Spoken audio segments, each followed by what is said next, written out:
침샘 비대증이 없을 경우는 정말 말씀하신 대로 근육만 만져지는 게 맞습니다.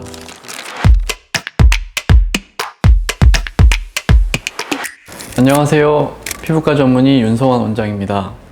오늘은 침샘 비대증과 그 치료 방법인 침샘 보톡스에 대해서 알아보고 어떤 분들이 받아야 좋은지 알려드리도록 하겠습니다.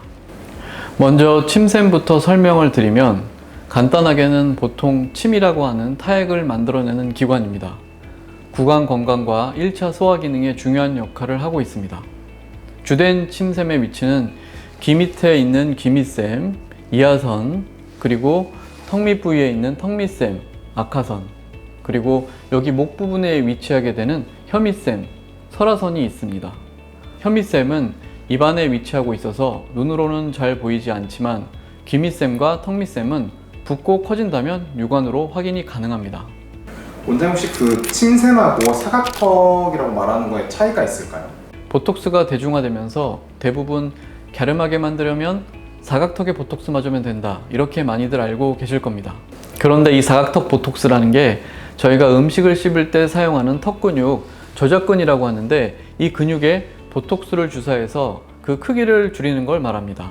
그리고 침샘 보톡스는 실제로 우리 입안에서 침이 나오는 그 침샘, 이 침샘이 여러 원인에 따라 발달해서 비대해지면 침샘 비대증이라는 게 생깁니다. 그래서 침샘이 위치하고 있는 부위가 비대해지면서 툭 튀어나오게 되는데 여기에 보톡스를 주사해서 크기를 줄이는 게 침샘 보톡스입니다. 각각은 해부학적으로 위치를 보면 더 이해하기 쉬운데 어금니를 꽉 깨물었을 때 불룩해지는 근육 부위가 흔히 사각턱이라고 말하는 부위이고 귀밑과 턱 밑 부위에 볼록하고 단단하게 생길 텐데 이 부위가 침샘 부위입니다. 위치상으로는 침샘이 사각턱의 바로 근처에 있어서 침샘 보톡스가 사각턱 보톡스와 유사한 효과를 보이지만 실제로는 완전히 다른 시술이라고 보시면 되겠습니다. 침샘 비대증이 생기는 이유가 있을까요? 네, 침샘 비대증의 원인은 다양합니다. 일반적으로는 스트레스, 과도한 음주 및 흡연, 자극적인 음식, 반복되는 야식과 과식, 급격한 다이어트, 그리고 폭식증과 구토를 반복할 때 등에도 침샘을 자극하여 침샘 비대증을 유발할 수 있습니다. 그리고 드물지만 병적인 경우로는 침샘관에 돌이 생기는 타석증, 침샘염, 자가면역질환인 쇼그렌 증후군, 양성종양 및 악성종양이 있습니다. 원장님 혹시 방금 말씀하신 병적인 이유에도 이 보톡스가 효과가 있나요? 보톡스를 고려하기 전에 미리 병적인 상태를 진단하고 치료를 하는 게 더 먼저일 것입니다. 원장님 혹시 자가 진단을 좀 할 수 있는 방법이 있나요? 네, 주된 침샘 중 귀밑샘과 턱 밑샘의 침샘 비대증은 거울을 보면서 침샘 부위를 만져본다면 간단하게 자가 진단이 가능한데요. 최대한 거울과 일직선의 정면으로 서서 똑바로 봐주시고요. 그 상태에서 얼굴의 비대칭이나 볼살의 차이를 체크해 봅니다. 그리고 귀 밑에 이 부분을 만져보거나 턱을 들어 양쪽 턱 밑을 만져봤을 때 무언가 평상시보다 커지거나 포도알처럼 단단하게 또는 더 딱딱하게 만져지는 경우 침샘 비대증을 확인할 수 있습니다. 다만 혹시나 간과하실 수 있는 부분이라 조금 더 알려드리자면 침샘에서 침이 배출이 안 되고 고이게 되면 붓고 멍울이 생기는데 이 때문에 살이 찌지 않아도 턱선이 불룩해 보입니다. 그리고 침이 적어지니 입이 마르고 구취, 백태, 소화불량 등의 증상이 함께 동반되는 사례도 있었습니다. 그리고 예전보다 충치가 증가했다거나 타석이나 염증에 의한 경우는 붓기, 통증, 열감, 발열 등의 증상이 나타납니다. 그리고 종양이 생기는 경우도 있는데 이때는 딱딱하게 만져지면서 림프절이 커지고 안면신경마비 등의 증상이 동반될 수도 있습니다. 그래서 이제 침샘 부위가 미용적인 이유를 제외하고서도 이상이 있다면 반드시 진료를 받아보시는 게 좋겠습니다. 그리고 침샘 비대증과 착각할 수 있는 케이스가 있는데 가짜 침샘 비대, 가성 침샘 비대라고 하는 케이스인데요. 다른 원인으로 인해 침샘이 커져 보이는 경우가 있습니다.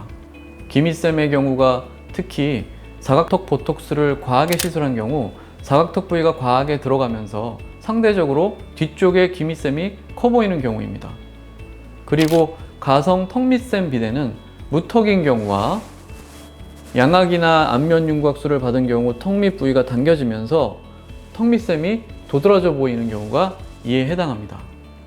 원장님, 아까 자가 진단할 때 네. 여기 이제 포도알처럼 단단하게 이제 만져진다고 하셨는데 혹시 저는 이게 근육밖에 안 만져지는데 이거는 없는 건가요?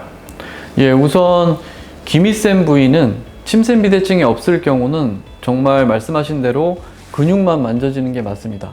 그리고 그 위에 살이 조금 만져지는 편이고요. 근데 만약 침샘 비대증이 기미센 비대증이 생기게 되면 위쪽으로 약간 몽글몽글한 살 같은 게 더 만져지게 되는 거거든요. 네, 턱밑샘의 경우는 턱을 들어서 이렇게 만지게 되면 조금 더 단단하고 이게 포도알 같은, 아까 말씀드린 포도알 같은 정도의 강도로 만져지는 게 맞습니다. 그래서 기미샘에서는 포도알처럼 만져지지는 않습니다. 그러면 귀밑샘 같은 경우에는 근육 위에 뭐 하나가 더 만져진다. 네, 약간 이렇다고 하면은 약간 의심해 볼 수 있는 거네요. 예, 맞습니다. 원장님, 그러면 침샘 보톡스는 혹시 어느 정도 유지가 되나요? 네, 침샘 보톡스의 침샘의 크기를 줄여주는 효과는 근육 보톡스 시술보다는 약간 늦은 3에서 4주부터 보이고 보통 3에서 6개월 정도 지속됩니다. 그리고 일반적인 침샘 비대증의 경우 잘못된 식습관으로 인해 발생하는 경우가 많기 때문에 건강한 식습관으로의 교정을 동반한다면 유지기간이 연장될 수 있습니다. 혹시 아프지는 않을까요? 네, 아무래도 주사니까 아프기는 합니다. 하지만 견딜만한 통증이라고 설명을 드립니다. 먼저 이건 제가 좀 궁금해서 그러는데 보통 잘못된 식습관으로 오는 경우가 좀 많은 편인가요? 네, 아무래도 중년 남성분들이 회식이 잦고 술을 많이 드시고 그 술을 드시면서 술만 드시는 게 아니라 여러 가지 안주를 많이 드시는데 안주들이 조금 기름지고 그 다음에 그 건강에 좋지 않은 음식들이 많지 않습니까? 그래서 그런 것들을 많이 드시면서 식욕이 당기니까 야식을 또 챙겨 드시고 그러는 과정에서 침샘이 커지는 경우가 꽤 있습니다. 잘 먹고 다니면 좀 클 가능성이 있네요. 그렇네요. 혹시 사각턱 보톡스랑 같이 맞아도 괜찮은가요? 예, 사각턱 보톡스랑 같이 맞아도 효과는 좋습니다. 다만 시술하는 보톡스의 용량이 증가하기 때문에 침샘 보톡스 시술에 숙련된 전문의와 상의한 후 시술하는 것이 좋겠습니다. 그러면 사각턱 보톡스 말고 지방분해 주사랑 같이 맞아도 괜찮은가요? 볼이나 턱선 주변에 살이 많은 경우에는 지방분해 주사와도 함께 시술하고 있습니다. 혹시 부작용이랑 주의사항이 있을까요? 네, 침샘이 작아지면서 치매 분비도 적어지는데 대부분은 인식하지 못하고 넘어가지만 간혹 입이 마르고 구취나 백태가 심해지고 입맛이 변한 것 같다고 하는 경우도 가끔 있습니다.